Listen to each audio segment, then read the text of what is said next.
When the Queen of Sheba heard about the fame of Solomon and his relationship to the Lord, she came to test Solomon with hard questions.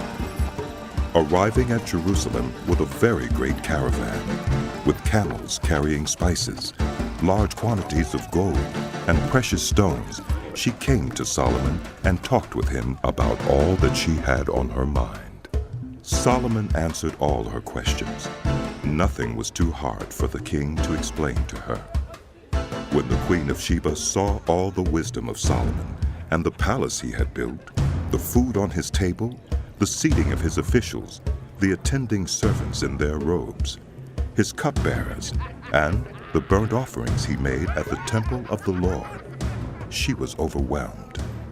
She said to the king, "The report I heard in my own country about your achievements and your wisdom is true.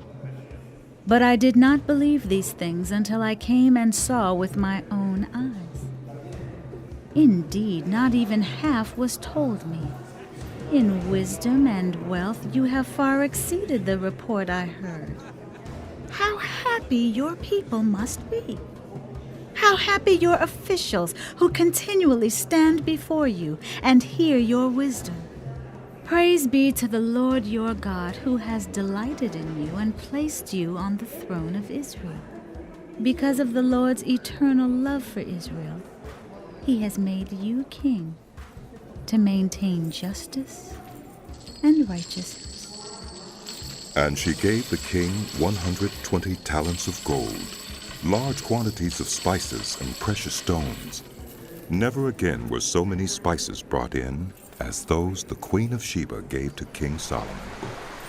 Hiram's ships brought gold from Ophir, and from there they brought great cargoes of almug wood and precious stones. The king used the almug wood to make supports for the temple of the Lord and for the royal palace, and to make harps and lyres for the musicians. So much almug wood has never been imported or seen since that day. King Solomon gave the Queen of Sheba all she desired and asked for, besides what he had given her out of his royal bounty. Then she left and returned with her retinue to her own country. The weight of the gold that Solomon received yearly was 666 talents, not including the revenues from merchants and traders and from all the Arabian kings and the governors of the territories. King Solomon made 200 large shields of hammered gold. 600 shekels of gold went into each shield. He also made 300 small shields of hammered gold, with 3 minas of gold in each shield. The king put them in the palace of the forest of Lebanon. Then the king made a great throne, inlaid with ivory and overlaid with fine gold. The throne had 6 steps, and its back had a rounded top. On both sides of the seat were armrests, with a lion standing beside each of them. 12 lions stood on the 6 steps, one at either end of each step. Nothing like it had ever been made for any other kingdom. All King Solomon's goblets were gold, and all the household articles in the palace of the forest of Lebanon were pure gold. Nothing was made of silver, because silver was considered of little value in Solomon's days. The king had a fleet of trading ships at sea along with the ships of Hiram. Once every 3 years it returned, carrying gold, silver and ivory, and apes and baboons.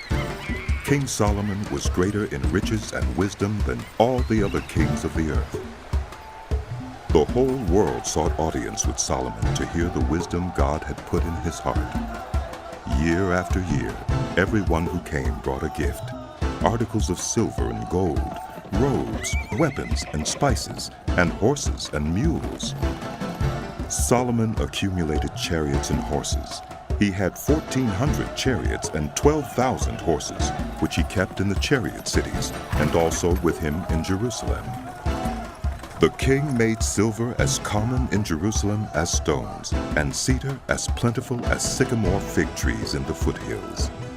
Solomon's horses were imported from Egypt and from Cuwe. The royal merchants purchased them from Cuwe at the current price. They imported a chariot from Egypt for 600 shekels of silver, and a horse for for 150. They also exported them to all the kings of the Hittites and of the Arameans. King Solomon, however, loved many foreign women besides Pharaoh's daughter: Moabites, Ammonites, Edomites, Sidonians, and Hittites. They were from nations about which the Lord had told the Israelites, "You must not intermarry with them, because they will surely turn your hearts after their gods." Nevertheless, Solomon held fast to them in love.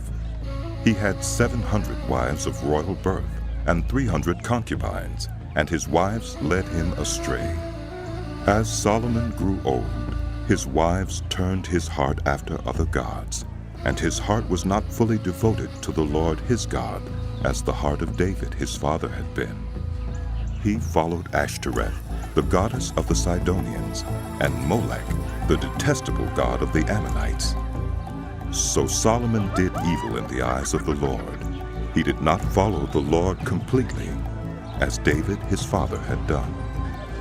On a hill east of Jerusalem, Solomon built a high place for Chemosh, the detestable god of Moab, and for Molech, the detestable god of the Ammonites.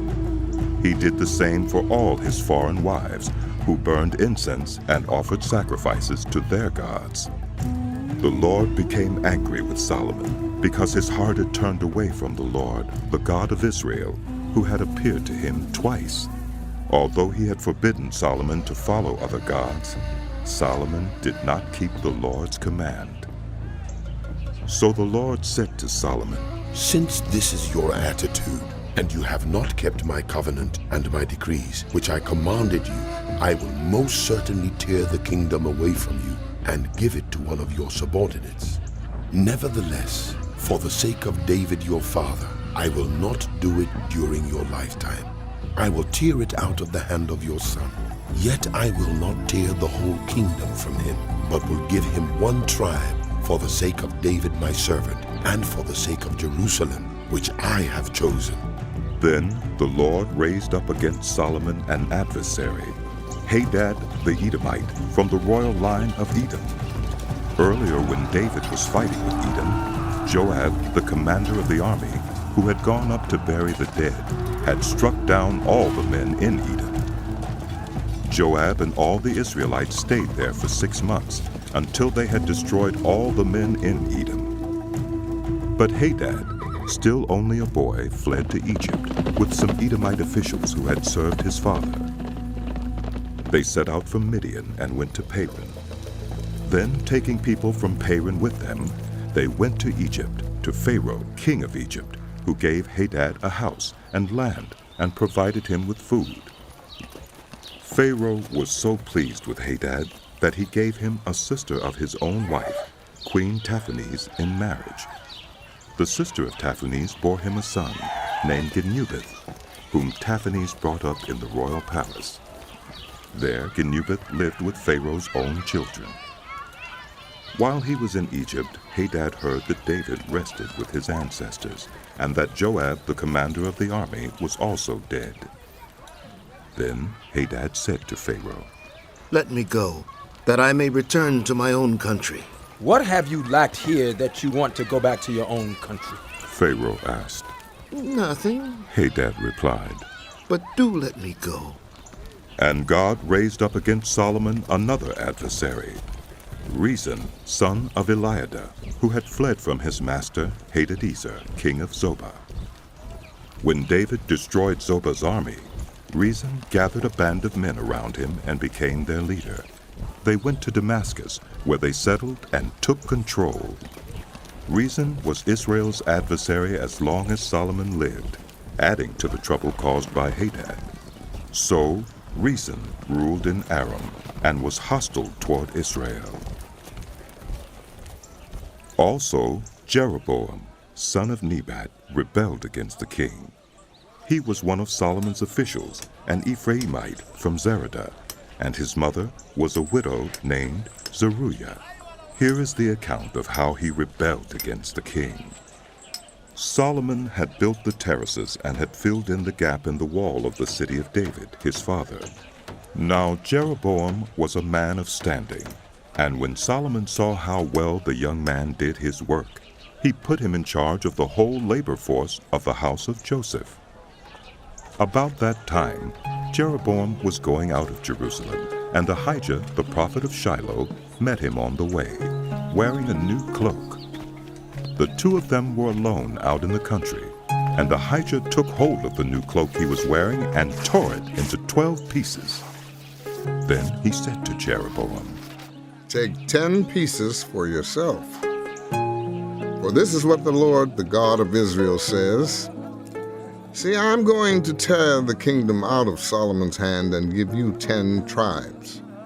But for the sake of my servant David and the city of Jerusalem, which I have chosen out of all the tribes of Israel, he will have 1 tribe. I will do this because they have forsaken me and worshipped Ashtoreth, the goddess of the Sidonians, Chemosh, the god of the Moabites, and Molech, the god of the Ammonites, and have not walked in obedience to me, nor done what is right in my eyes, nor kept my decrees and laws, as David, Solomon's father, did.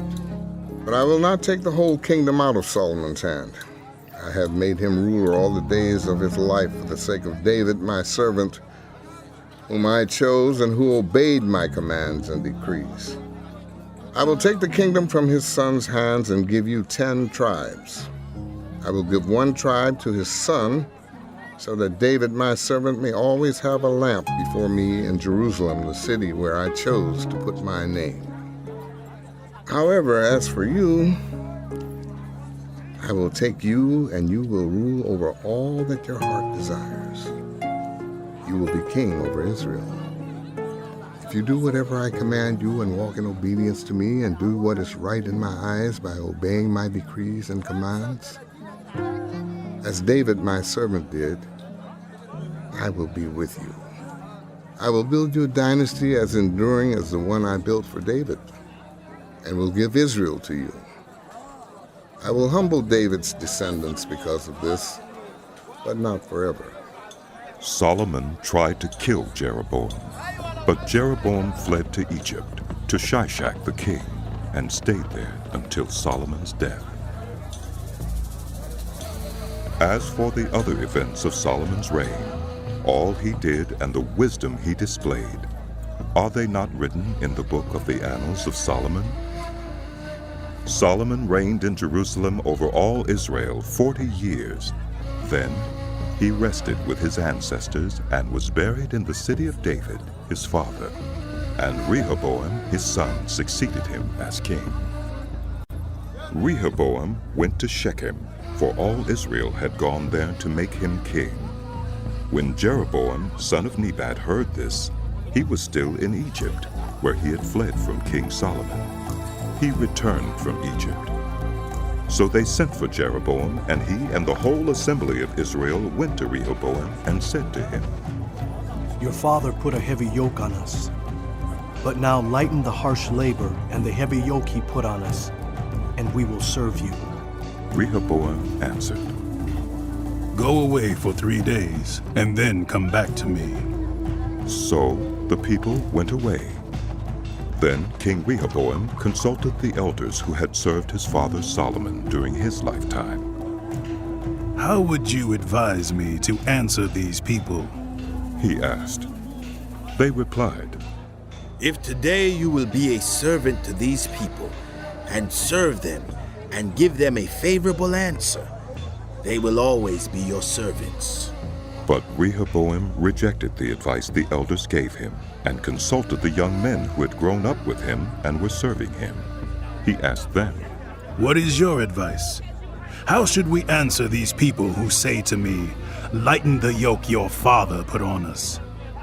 The young men who had grown up with him replied, "These people have said to you, 'Your father put a heavy yoke on us, but make our yoke lighter.' Now tell them, 'My little finger is thicker than my father's waist. My father laid on you a heavy yoke. I will make it even heavier. My father scourged you with whips. I will scourge you with scorpions.'" 3 days later, Jeroboam and all the people returned to Rehoboam, as the king had said, "Come back to me in 3 days." The king answered the people harshly, rejecting the advice given him by the elders. He followed the advice of the young men and said, My father made your yoke heavy. I will make it even heavier. My father scourged you with whips. I will scourge you with scorpions. So the king did not listen to the people, for this turn of events was from the Lord, to fulfill the word the Lord had spoken to Jeroboam, son of Nebat, through Ahijah the Shilonite. When all Israel saw that the king refused to listen to them, they answered the king, What share do we have in David? What part in Jesse's son? To your tents, Israel. Look after your own house, David. So the Israelites went home. But as for the Israelites who were living in the towns of Judah, Rehoboam still ruled over them. King Rehoboam sent out Adoniram, who was in charge of forced labor, but all Israel stoned him to death. King Rehoboam, however, managed to get into his chariot and escape to Jerusalem. So Israel has been in rebellion against the house of David to this day. When all the Israelites heard that Jeroboam had returned, they sent and called him to the assembly and made him king over all Israel. Only the tribe of Judah remained loyal to the house of David. When Rehoboam arrived in Jerusalem, he mustered the whole house of Judah and the tribe of Benjamin, 180,000 able young men, to make war against the house of Israel and to regain the kingdom for Rehoboam, son of Solomon. But this word of God came to Shemaiah, the man of God. Say to Rehoboam, son of Solomon, king of Judah, to the whole house of Judah and Benjamin, and to the rest of the people, this is what the Lord says. Do not go up to fight against your brothers, the Israelites. Go home, every one of you, for this is my doing. So they obeyed the word of the Lord and went home again, as the Lord had ordered. Then Jeroboam fortified Shechem in the hill country of Ephraim and lived there. From there he went out and built up Peniel. Jeroboam thought to himself, The kingdom will now likely revert to the house of David. If these people go up to offer sacrifices at the temple of the Lord in Jerusalem, they will again give their allegiance to their lord Rehoboam, king of Judah. They will kill me and return to King Rehoboam. After seeking advice, the king made 2 golden calves. He said to the people, It is too much for you to go up to Jerusalem. Here are your gods, Israel, who brought you up out of Egypt. One he set up in Bethel, and the other in Dan. And this thing became a sin. The people came to worship the one at Bethel, and went as far as Dan to worship the other. Jeroboam built shrines on high places, and appointed priests from all sorts of people, even though they were not Levites. He instituted a festival on the 15th day of the 8th month, like the festival held in Judah, and offered sacrifices on the altar. This he did in Bethel, sacrificing to the calves he had made. And at Bethel he also installed priests at the high places he had made. On the 15th day of the 8th month, a month of his own choosing, he offered sacrifices on the altar he had built at Bethel. So he instituted the festival for the Israelites and went up to the altar to make offerings. By the word of the Lord, a man of God came from Judah to Bethel, as Jeroboam was standing by the altar to make an offering. He cried out against the altar by the word of the Lord. Altar! Altar! This is what the Lord says. A son named Josiah will be born to the house of David. On you he will sacrifice the priests of the high places who make offerings here, and human bones will be burned on you. That same day, the man of God gave a sign. This is the sign the Lord has declared. The altar will be split apart, and the ashes on it will be poured out. When King Jeroboam heard what the man of God cried out against the altar at Bethel, he stretched out his hand from the altar and said, Seize him! But the hand he stretched out toward the man shriveled up so that he could not pull it back. Also the altar was split apart, and its ashes poured out according to the sign given by the man of God, by the word of the Lord. Then the king said to the man of God, Intercede with the Lord your God and pray for me, that my hand may be restored. So the man of God interceded with the Lord, and the king's hand was restored and became as it was before. The king said to the man of God, Come home with me for a meal, and I will give you a gift. But the man of God answered the king, Even if you were to give me half your possessions, I would not go with you, nor would I eat bread or drink water here. For I was commanded by the word of the Lord, you must not eat bread or drink water or return by the way you came. So he took another road and did not return by the way he had come to Bethel. Now there was a certain old prophet living in Bethel, whose sons came and told him all that the man of God had done there that day. They also told their father what he had said to the king. Their father asked them, Which way did he go? And his sons showed him which road the man of God from Judah had taken. So he said to his sons, Saddle the donkey for me. And when they had saddled the donkey for him, he mounted it and rode after the man of God. He found him sitting under an oak tree and asked, Are you the man of God who came from Judah? I am, he replied.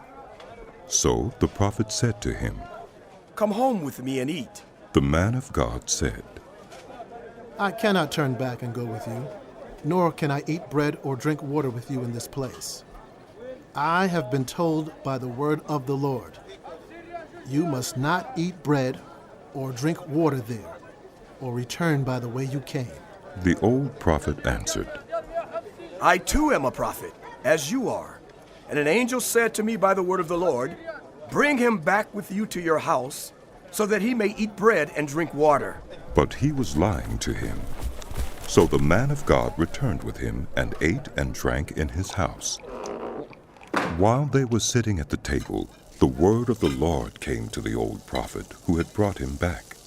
He cried out to the man of God who had come from Judah. This is what the Lord says. You have defied the word of the Lord, and have not kept the command the Lord your God gave you. You came back and ate bread and drank water in the place where he told you not to eat or drink. Therefore your body will not be buried in the tomb of your ancestors. When the man of God had finished eating and drinking, the prophet who had brought him back saddled his donkey for him. As he went on his way, a lion met him on the road and killed him, and his body was left lying on the road, with both the donkey and the lion standing beside it. Some people who passed by saw the body lying there, with the lion standing beside the body, and they went and reported it in the city where the old prophet lived. When the prophet who had brought him back from his journey heard of it, he said, It is the man of God who defied the word of the Lord. The Lord has given him over to the lion, which has mauled him and killed him, as the word of the Lord had warned him.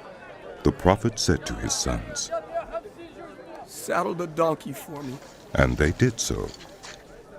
Then he went out and found the body lying on the road, with the donkey and the lion standing beside it. The lion had neither eaten the body nor mauled the donkey. So the prophet picked up the body of the man of God, laid it on the donkey, and brought it back to his own city to mourn for him and bury him. Then he laid the body in his own tomb, and they mourned over him and said, Alas, my brother! After burying him, he said to his sons, When I die, bury me in the grave where the man of God is buried. Lay my bones beside his bones. For the message he declared by the word of the Lord against the altar in Bethel and against all the shrines on the high places in the towns of Samaria will certainly come true.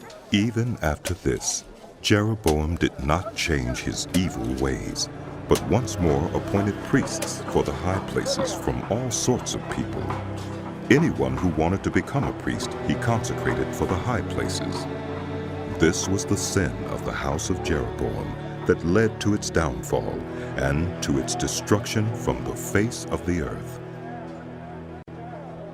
At that time, Abijah, son of Jeroboam, became ill, and Jeroboam said to his wife, Go, disguise yourself so you won't be recognized as the wife of Jeroboam. Then go to Shiloh. Ahijah the prophet is there, the one who told me I would be king over this people. Take 10 loaves of bread with you, some cakes and a jar of honey, and go to him. He will tell you what will happen to the boy. So Jeroboam's wife did what he said and went to Ahijah's house in Shiloh. Now Ahijah could not see. His sight was gone because of his age.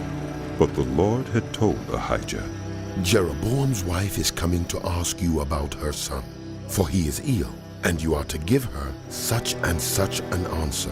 When she arrives, she will pretend to be someone else.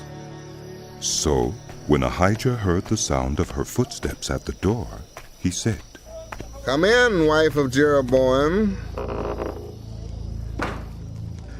Why this pretense? I've been sent to you with bad news. Go tell Jeroboam that this is what the Lord, the God of Israel, says. I raised you up from among the people and appointed you ruler over my people Israel. I tore the kingdom away from the house of David and gave it to you. But you have not been like my servant David, who kept my commands and followed me with all his heart, doing only what was right in my eyes. You have done more evil than all who lived before you. You have made for yourself other gods, idols made of metal. You have aroused my anger, thrust me behind your back. Because of this, I am going to bring disaster on the house of Jeroboam. I will cut off from Jeroboam every last male in Israel, slave or free. I will burn up the house of Jeroboam as one burns dung until it is all gone. Dogs will eat those belonging to Jeroboam who die in the city, and the birds will feed on those who die in the country. The Lord has spoken. As for you, go back home. When you set foot in your city, the boy will die. All Israel will mourn for him and bury him. He is the only one belonging to Jeroboam who will be buried, because he is the only one in the house of Jeroboam in whom the Lord, the God of Israel, has found anything good. The Lord will raise up for himself a king over Israel who will cut off the family of Jeroboam. Even now this is beginning to happen. And the Lord will strike Israel so that it will be like a reed swaying in the water. He will uproot Israel from this good land that he gave to their ancestors and scatter them beyond the Euphrates River, because they aroused the Lord's anger by making Asherah poles. And he will give Israel up because of the sins Jeroboam has committed and has caused Israel to commit. Then Jeroboam's wife got up and left and went to Tirzah. As soon as she stepped over the threshold of the house, the boy died. They buried him, and all Israel mourned for him, as the Lord had said through his servant, the prophet Ahijah. The other events of Jeroboam's reign, his wars, and how he ruled, are written in the book of the annals of the kings of Israel. He reigned for 22 years, and then rested with his ancestors. And Nadab, his son, succeeded him as king. Rehoboam, son of Solomon, was king in Judah. He was 41 years old when he became king, and he reigned 17 years in Jerusalem, the city the Lord had chosen out of all the tribes of Israel in which to put his name. His mother's name was Naamah. She was an Ammonite. Judah did evil in the eyes of the Lord. By the sins they committed, they stirred up his jealous anger more than those who were before them had done. They also set up for themselves high places, sacred stones, and Asherah poles on every high hill and under every spreading tree. There were even male shrine prostitutes in the land. The people engaged in all the detestable practices of the nations the Lord had driven out before the Israelites. In the 5th year of King Rehoboam, Shishak, king of Egypt, attacked Jerusalem. He carried off the treasures of the temple of the Lord and the treasures of the royal palace. He took everything, including all the gold shields Solomon had made. So King Rehoboam made bronze shields to replace them and assigned these to the commanders of the guard on duty at the entrance to the royal palace. Whenever the king went to the Lord's temple, the guards bore the shields, and afterward they returned them to the guard room. As for the other events of Rehoboam's reign and all he did, are they not written in the book of the annals of the kings of Judah? There was continual warfare between Rehoboam and Jeroboam.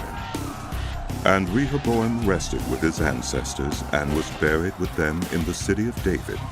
His mother's name was Naamah. She was an Ammonite. And Abijah his son succeeded him as king.